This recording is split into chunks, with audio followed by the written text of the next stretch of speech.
සාදරයෙන් පිළිගන්නවා සුහස් ශ්‍රී YouTube නාලිකාව වෙතට. ඉතින් අපි ගිය සතියේ වීඩියෝ එකක් කරා ඉන්ටර්ස්ටෙලාර් ෆිල්ම් එකේ සරල විග්‍රහයක් ගැන.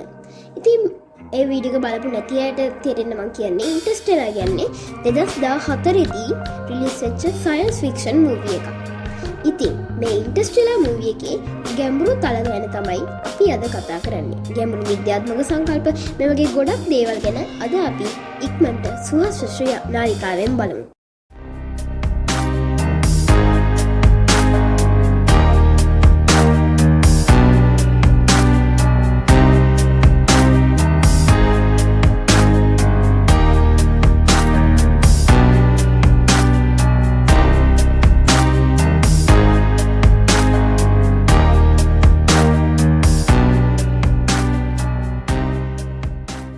ෆිල්ම් එකේ අපිට තියෙන විද්‍යාත්මක කරුණු කොටස් පහකට බෙදලා තමයි අද මම විග්‍රහ කරන්නේ.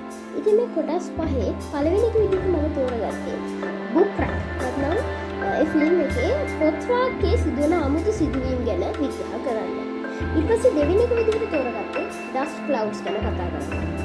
ඩස්ට් ක්ලවුඩ්ස් වල අපිට කතා කරන්න විශේෂම තැනක් තමයි බුක් රැක් එකේ අර මම කලින් ෆිල්ම් එකේ කිව්වා වගේ බුක් රැක් එකේ ඉස්සරහා ඩස්ට් ක්ලවුඩ්ස් අර එක රටාවකට හැදෙනවා. ඉතින් මේක ගැන තමයි දෙවෙනියට කතා කරන්නේ. ඉතින් ඊට වර්ම් හෝල් එක ගැන තමයි කතා කරන්නේ. වර්ම් හෝල් එක පණු කුණු ගැන තමයි කතා කරන්නේ. හතරවෙනියට වර්ම් හෝල් එක ඇතුලේදී හෑන්ඩ් ෂේක් එකක් වෙනවා ඔයාලා දකිනවා. ඒ කියන්නේ ડોක්ටර් බ්‍රයන්ට් මිනිස් අතක හැඩයක් සහිත යම් කිසි දෙයක් එනවා පේනවා.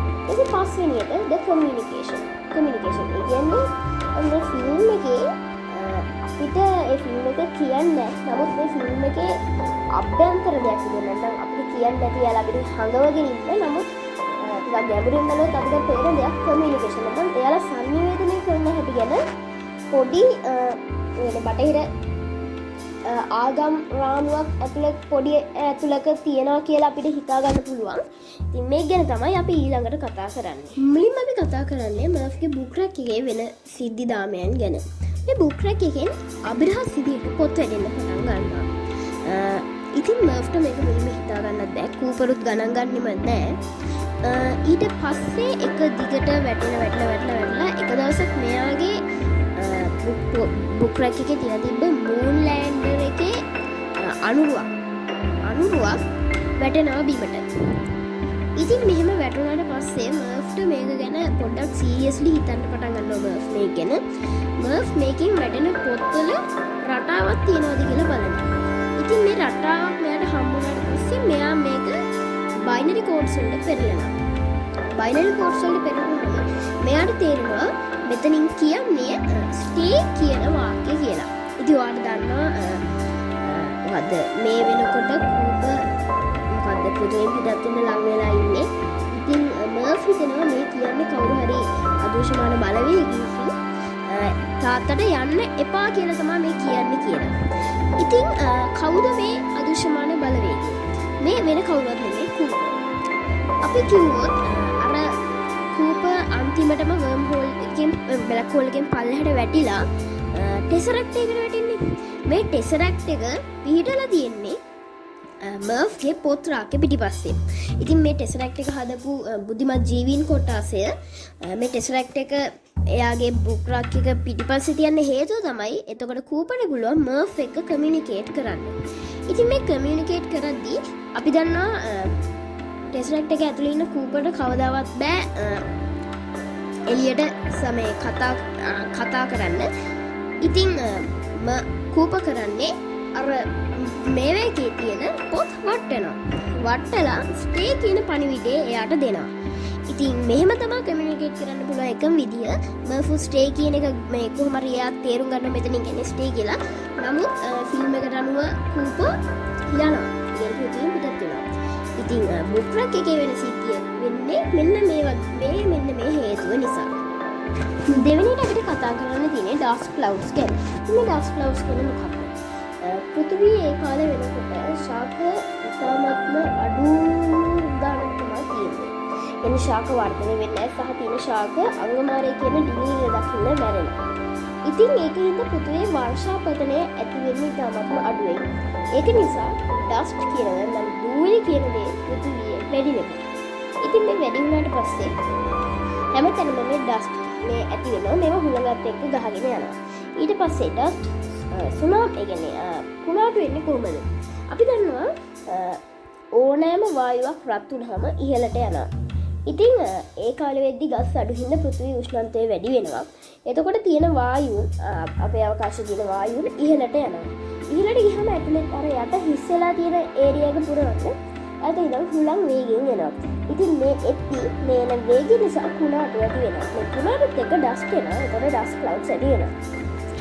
ඉතින් ඊට පස්සේ අර ඩස්ට් එක ඩස්ට් මේ මොකක්ද ක්ලවුඩ් එකකට අහු වෙලා බුක්රැක් එක ඉස්සරහා ඩස්ට් වැටුනහම පොඩි පැටර්න් එකක් එනවා. මේ පැටර්න් එක කොහමද ආවේ? මේස්ගේ බුක්රැක් එක ඉස්සරහා. ඉතින් මේ පැටර්න් එක එන්න හේතුව තමයි අපි අර දැක්ක ටෙසරෙක්ට් එකේදී කූපර් අත්වලින් නාසයේ කෝඩිනේට්ස් දෙනවා මෙහෙම අතින් ගුරුත්වාකර්ෂණය පාලනය කරලා. ඉතින් මේක හින්දා තමයි මෙතන රටාවල් ඇති වෙන්නේ.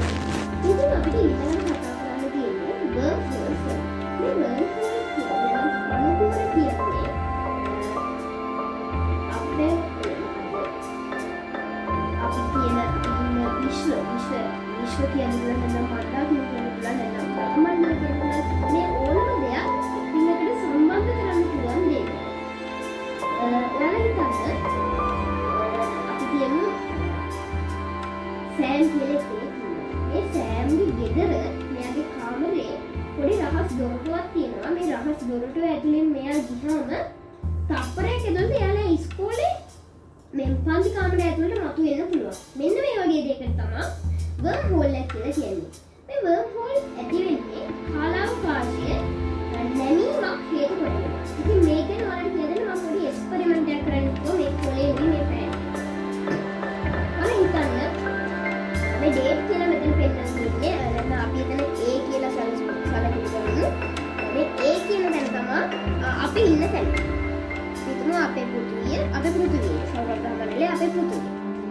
ඊට පස්සේ දැන් අපි සුපර්ගේ ෆිල්ම් එකක් තියෙන්නේ සුපර්ස් එයාලා ගියපු ගයිගෙන්ට්වා බ්ලැක් හෝල් එක වටේ ඔබිට් වෙන ඒ ග්‍රහ මණ්ඩලයේ තියෙන විශේෂකනේ ඒ ග්‍රහ මණ්ඩලයේ තියෙන්නේ මෙන්න මේ B කියන තැන. මම මේ කොලේ කොන් දෙකක ලකුණු කරගත්තේ ඔයාලා පේන ඇති මෙතන A මෙතන B. ඉතින් එයාලා සාමාන්‍ය විදිහට ට්‍රැවල් කරගෙන මෙතන මෙන්න මේ ඉතේ ගියොත් එහෙම මේකේ ගියොත් එහෙම ආලෝක මිලියන ට්‍රිලියන ගණන් එයාලට යන්න වෙනවා ඉන්නේ. ඒ විදිහට ගණන් කරන්නේ. සාමාන්‍ය මිනිස්සුන්ට එන්න කොහොමද කොහොමද ජීවිත කාලෙක ගණන් කරන්නේ ඉතින් අන්නදා විශ්ින්දුරත් එච්චර කාලයක් වැඩ කරන්න බෑනේ. ඉතින් මේ කාලාවකාශයෙන් කරන්නේ කාලාවකාශයේ නැමීමකින් කරන්නේ මෙහෙම තියෙන කාලාවකාශය වර්ම්හෝල් එකකින් කරන්නේ මෙහෙම බෙන්ඩ් කරලා මෙතනින් අපිට පොඩි හෝල් එකක් හදලා දෙනවා. ඔන්න ඔහොම. එතකොට අපිට මේක දිගේ මේ A කියන එකකින් ඉඳන් මේ B කියන එකට ලේසියෙන් යන්න පුළුවන්.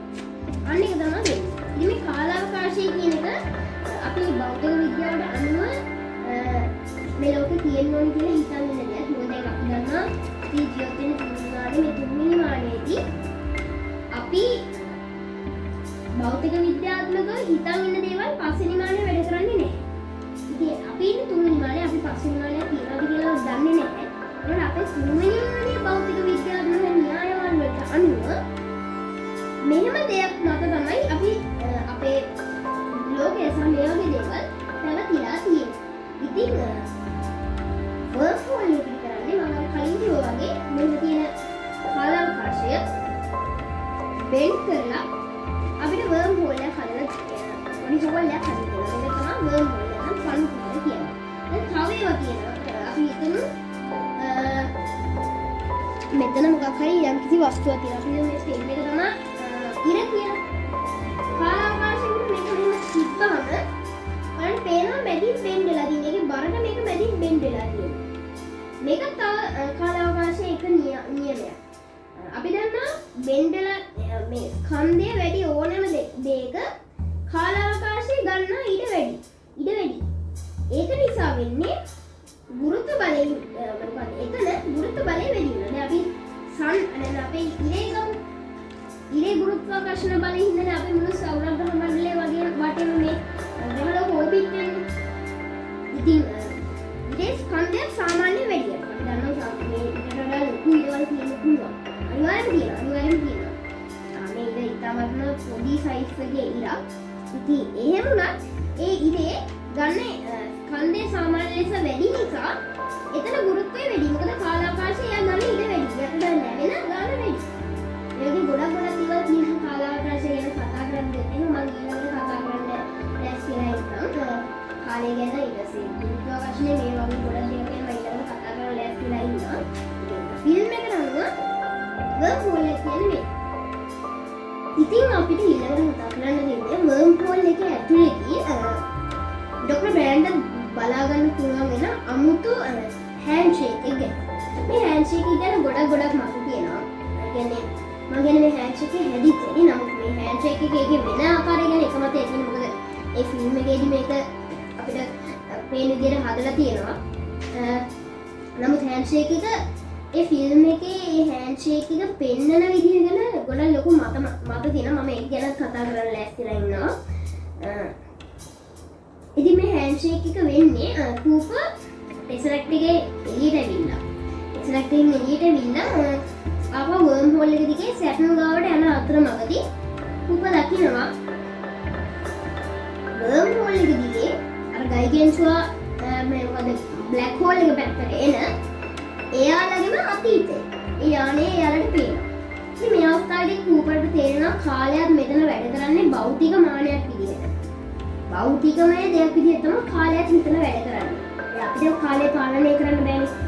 නමුත් කූපයාට එතන ඉන්න තැන අනුව කාලය වෙනස් කරන්න පුළුවන්. ඉතින් මේ එන බ්ලැක් හෝල් එකේ මේ එන ටිකදී කූපය ඒ තමයි යානේ දැකලා ඩොක්ටර් බ්‍රෑන්ඩ්වත් දැකලා බ්‍රෑන්ඩ් අත දෙන්න හදනවා. ඉතින් මේක තමයි ඩොක්ටර් බ්‍රෑන්ඩ්ලට අර මුලින්ම පෙන්නන්නේ අත දෙන්න මේ මොකද අතක් වෙන්නේ. මේ හරිම සරලයි. ඒක තමයි එතන වෙන්නේ. ඊට පස්සේ මම අර කියන මේ හෑන්ඩ්ෂේක් එක මෙතෙන්ද දාන්න තියෙන නිකන් අපි කියමු මොකද මේක මෙතෙන්ට මේ වගේ හෑන්ඩ්ෂේක් එකක් දාන්න හේතුව කියලා. ඔයාලා දැකලා තියෙනවද මෙන්න මේ රූපය? ආදම් සහ දෙවියන්ගේ අතර තියෙනවා. මම මෙතන උඩින් දාන්නම්. මේ රූපයේ කූප සහ ඩොක්ටර් බ්‍රෑන්ඩ් අතර සිදුවන අතරතුරදී ලොකු සමානතාවයක් තියෙනවා කියලා ඔයාලට තේරෙනවා. බලන්න මේ රූපේ වෙන්නේ කූප සියලුම දේවල්. ඒ කියන්නේ සියලුම දේවල්. ඒ කියන්නේ එයාලට තිබ්බ සියලුම අභියෝග ජයගෙන ඒවා සේරම හරි ගස්සවගෙන තමයි අපු ජයග්‍රහණය ලබාගෙන සතුටින් යන්නේ. ඉතින් මේ අවස්ථාවේදී අපිට කියන්න පුළුවන් ක්‍රිස්තියානි ආගමට අනුව එයාලා අදහන්නේ දෙවියන් කියන්නේ සියල්ලම දන්නා අය. සියල්ලම දන්නා අය සහ සියල්ලම අත්දැකීම් ලැබලා තියෙන අය. ඉතින් මෙයාලට ජයග්‍රහණය කියන්නේ නම් එයාලා ජීවිතේ අර්ථය තේරුම් අරගෙන ඉන්නේ. මෙයාලා ඒක කියන්නේ සියලුම දේ තේරුම් අරගෙන ඉන්නේ. කූපරුත් අදන සියලුම දේ තේරුම් අරන් තියෙන්නේ. කූප තමයි උඩින් ඉන්නේ. කූප උඩින් ඉන්න ඩොක්ටර් බ්‍රෑන්ඩ් යට ඉන්න මෙහෙම අත දෙනවා. නමුත් ආදම් කියන්නේ සාමාන්‍ය මිනිස්සෙක්. හරි. මේ මිනිස්සයා දෙවියන්ගේ උදව්ව තමයි ලබා ගන්න. දෙවියන්ගේ උදව්ව අරගෙන දෙවියන්ගේ මඟ පෙන්වීම යටතේ තමයි වැඩ කරන්නේ. ආදම් සහ දෙවියන් අතර තියෙන සම්බන්ධතාවය මම මෙතන දකිනවා කූපර් සහ ඩොක්ටර් බ්‍රෑන්ඩ් අතර. එක දේවල් වලින් හිතන්න නමුත් මේ අතරදීම මෙහෙම වෙන්නේ. ඒ කියන්නේ මෙතනට මෙහෙම දාලා තියන්නේ කියලා අපිට ගන්න පුළුවන් ලොකු උදාහරණයක් තමයි අරක. ඊට පස්සේ අර මම ආපහු මේ ආදම්ගේ සහ දෙවියන්ගේ අතරදීම පින්තූරෙදී ඔයාලා බැලුවොත් දෙවියන් ඉන්න කොටස මේ ස්මෝලේක හැඩයකට නිර්මාණය කරලා තියෙනවා වලට පේනවා. මෙහෙම කරන්න හේතුව ඒ කියන්නේ විවිධ මතවලට අනුව මේ ප්‍රසිද්ධම මතය මම කියන්නේ දෙවියන් යනු මිනිස් මොළයේ අපි සාදා ගන්නා ලද දෙයකි කියන එකට මේ පද්ද අනුරූප කරන්න තමයි මෙහෙම කරේ කියලා. තව එකක මත කියනවා. මම කියන්නේ ගොඩක්ම ප්‍රසිද්ධ මතය. දැන් අපි හිතමු මම මේ ආගම් වල මොනවද කියලා නෙමෙයි. ක්‍රිස්තියානි ආගමට අනුව දෙවියන් යන මම කලින් වගේ සියලුම දේ දත් අය. ඉතින් මේ සියලුම දේ දත් අය කියලා අපි හිතාගෙන ඉන්නවා. හැබැයි අපිට ඒක හේතු කරන්න හේතු තියෙනවා. බයිබලයේ හේතුවක්. ඊපස්සේ අපි දන්නේ ඉතිහාසයේ හේතුවක්. නමුත් අපි එක්තරා පැත්තකින් හිතුවොත් අපිට කියන්න පුළුවන් මේ ලෝකේ තියෙන සියලුම ආගම් හැදිලා තියෙන හේතුව තමයි මිනිසාගේ යහපත උදෙසා. මිනිසාගේ යහපත උදෙසා. අපි බුදු ධර්මය ගත්තොත් එහෙම කියන්නේ අපි දන්නා වැරදි වලින් වළකින. ක්‍රිස්තියානි ආගම ගත්තොත් කියන්නේ වැරදි වලින් වළකින. ඊපස්සේ ඉස්ලාම් ආගම ගත්තොත් ඒ වැරදි වලින් වළකින. හින්දු ආගම ගත්තොත් ඒ වැරදි වලින් වළකින. බුද්ධ ආගමට අනුව වැරදි කරන අයට එක එක දඬුවම් තියෙනවා. බුද්ධ ආගමට අනු කියන්නේ බුද්ධ ආගමටම ආදාළ වෙච්ච දඬුවම්. ක්‍රිස්තියානි ආගමට තියෙනවා. ඉස්ලාම් ආගමට තියෙනවා. හින්දු ආගමට තියෙනවා. දැන් හින්දු ආගමට අනුව තියෙන අපායස්වා දිව්‍ය ලෝකයක් විතරයි. වැරදි කරන එක නා අපාය, හොඳ වැඩ කරන එක නා දිව්‍ය ලෝකය. එහෙනම් තමයි දිව්‍ය ලෝකය කියන්නේ යාලා කියන්නේ දෙවි කෙනෙක් වෙනවා කියලා. දිව්‍ය ලෝකයක් ගැන යාලා කියන්නේ දෙවි කෙනෙක් වෙනවා කියලා කියන්නේ. ඉතින් මේ වගේ ආගම් සියල්ල ගත්තා. ආගම් ලෝකේ තියෙන හැම ආගමක් ගත්තම කියන්නේ බහුතරයක් ආගම් ගත්තාම හොයාගෙන තියෙන මූල බීජයට ගියාම හදන්න තියෙන එකම හේතුව තමයි මිනිසාගේ යහපැවැත්ම. මිනිස් සමාජයේ යහපැවැත්ම. ඉතින් මේ වගේ මේ දෙවියන් මොකද්ද මේ ෆිල්ම් එකේ තියෙන අර අතරද දීම සමාජයේ යහපැවැත්ම උදෙසා වෙන අතරද දීමක් කියලා අපිට කියන්න පුළුවන්. මොකද මිනිසාගේ පැවැත්ම උදෙසා අලුත් ග්‍රහ ලෝකයක් හොයනවා කූපාපු එන්නේ. ඉතින් මේ ගමන නිකන් මිනිසාට රීබර්ත් එකක් හමුනවා. අපි කියන්නේ නැවත උත්පත්තියක් සිදු වුණා වගේ කියන්නේ. මිනිසා කියන සත්‍යය මැරෙන්නේ මිනිසාට කියන්නේ ඕන එකේ. මැරෙන්නේ ඒවා මේ මැරෙන්න එකේ දෙවියන් වහන්සේ නැත්නම් ඒ ළඟින් ෆිල්ම් එකේ සමහර කරලා තියෙන කූප මිනිසාව බේරගන්නවා. මේ වගේ දෙයක් තමයි මෙතන වෙන්නේ. කියන්නේ අපිට ෆිල්ම් එකේ ගැඹුරු පැත්තක් ගැන හිතුවොත් එහෙම හිතන්න පුළුවන් කූප කියන්නේ ෆිල්ම් එකේ දෙවියන් සමාන කරලා තියෙනවා. මෙයා මිනිසාව විපතින් ගලව ගන්නවා. මේ වගේ දේවල් නෙමෙයි. මම පෞද්ගලිකව බුද්ධාගමේ ක්‍රිස්තියානි ආගම ගැන මට ලොකු අවබෝධයක් නැහැ. නමුත් චුට්ටක් දන්නවා. ඉතින් ඒ වුණාට මම මේ කියන්නේ ගොඩක් අය ගැන. ගොඩක් අය මට වඩා දන්න අයගෙන් මම මේ දැනගත්ත දේවල්. ඉතින් කොහොමද හැමෝම එහෙමනේ. හැමෝම දෙයක් දෙන්නම දන්නේ නැහැනේ. හැමෝම කාලේ හරි අර තමයි දැනගන්නේ. ඉතින් මම මේ කියන්නේ මම දැනගත්ත දේවල්. කොහොමයි? මේ ෆිල්ම් එකට අනුව එහෙම තමයි තියෙන්නේ. ඉතින් අපිට කතා කරන්න ඊළඟට තියෙන ද කමියුනිකේෂන් නැත්නම් මෙයාලා සංනිවේදනය කරන ආකාරය ගැන. මේකත් ආගමක ක්‍රිස්තියානි ආගමට අනුව සිද්ධ වෙන දෙයක් කියලා තමයි අපිට කියන්න තියෙන්නේ. බටහිර විද්‍යාව බටහිර රාමුවක් ඇතුළේ මේ ෆිල්ම් එක ගොඩ නැගෙන්නේ. ඉතින් කමියුනිකේෂන් නැත්නම් පෘථිවියේ ඉන්න අය සහ අභ්‍යවකාශ නෑගෙන අනිත් ගැලැක්සි එකට යන අය කමියුනිකේට් කරන ආකාරය ගැන තමයි අපිට කතා කරන්න තියෙන්නේ. ඇත්තටම දැන් මර්ෆ් එක තරහ වෙලා කූප ගමන ගියාට පස්සේ කූපලට ආපහු පෘථිවියට මැසේජ් යවන්න බෑ. නමුත් පෘථිවියේ ඉන්න කූපලට මැසේජ් යවන්න පුළුවන්. ඒ කියන්නේ දැන් එක අවස්ථාවක් තියෙනවා අර කවුද මර්ෆ්ගේ අයියා ඒ කියනවා මම දන්නේ නැහැ මේ මැසේජ් එක ඔයාලට හම්බෙනවද කියලා. නමුත් අපි නිකන් මේක රෙකෝඩ් කරනවා කියලා. රෙකෝඩ් කරලා අහසට යවනවා. අපි දන්නේ නැහැ මේක ඔයාලට හම්බෙනවද කියලා දන්නේ නැතුව තමයි මේ මැසේජ් එක එවන්නේ. නමුත් Google-ට මේ මැසේජ් එක හම්බෙනවා. ඉතින් ක්‍රිස්තියානි ආගමට අනුව මේ ලෝකේ මවලා තියෙන දෙවියන් වහන්සේ. දෙවියන් වහන්සේ මේ ලෝකේ නිර්මාණය කරාට පස්සේ දෙවියන් වහන්සේ මේ ලෝකෙන් අයින් වෙනවා. ඒ කියන්නේ මේකට එක උදාහරණයක් තියෙනවා. ඒ ආගමට අනුව the God the Son the God the Father the God the Holy Spirit කියලා මෙයාලගේ තියෙනවා. කියන්නේ පියාණන් වහන්සේ නම් දෙවියන් වහන්සේ පුත්‍රයන් වහන්සේ දෙවියන් වහන්සේ ශුද්ධාත්මයන් වූ දෙවියන් වහන්සේ කියලා. ඉතින් මේ ශුද්ධාත්මයන් වහන්සේ ලෝකේ මවලා මෙයා මේ ලෝකේ වියුක්ත වෙනවා. කියන්නේ මේ ලෝකයේ එක තියෙන කමියුනිකේෂන් නැති කරගන්නවා. කියන්නේ නැති කරගන්න කියන්නේ ලෝකේ ඉන්න අය කමියුනිකේට් කරන්න පුළුවන්. කියන්නේ ලෝකේ ඉන්න අයට ශුද්ධාත්මයන් වහන්සේට මැසේජස් යවන්න පුළුවන්. ඒක සිස්ටම් එකේ තමයි ප්‍රේයින්. නැත්නම් අපි කියනවා යාඥා කරනවා. යාඥා කිරීම මගින් ලෝකේ ඉන්න අයට මැසේජස් යවන්න පුළුවන් ශුද්ධාත්මයන් වහන්සේට. නමුත් ශුද්ධාත්මයන් වහන්සේට ඒ සිස්ටම් එකෙන්ම ආපු ලෝකයට පණිවිඩ යවන්න බෑ. දැන් අපි දන්නවා අපි කෝල් එකකින් කාටද කතා කරනවද? එයත් දැන් ජංගම දුරකථනයෙන් අපි අර කතා කරනවා. එයත් අපිට කතා කරන ජංගම දුරකථනයෙන්. නමුත් ඒ සිස්ටම් එකම ශුද්ධාත්මයන් වහන්සේට අපිට පණිවිඩ යවන්න බෑ. ඉතින් මේකට කියන්නේ one way communication කියලා. මේ සිස්ටම් එකම තමයි ඉන්ටර්ස්ටෙලාර් ෆිල්ම් එකේ අභ්‍යවකාශගත වෙන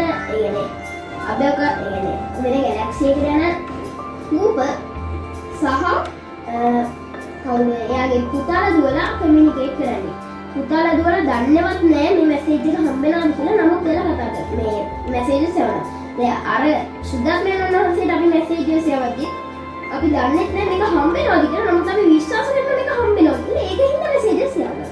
මේ සිස්ටම් එකම තමයි ඉන්ටර්ස්ටෙලාර් ෆිල්ම් එකේ රූප සහ ළමයින් කමියුනිකේට් කරන්නේ. ඉතින් මේ ෆිල්ම් එකේ අපි නොදන්න ගොඩක් ගැඹුරු පැතිකඩවල් තියෙනවා. දැන් මම කිව්ව දේවල් සමහර ඒවා දැන් මම කලින් කිව්ව දැන් කිව්ව ශුද්ධාත්මයන් වහන්සේගේ කතාව.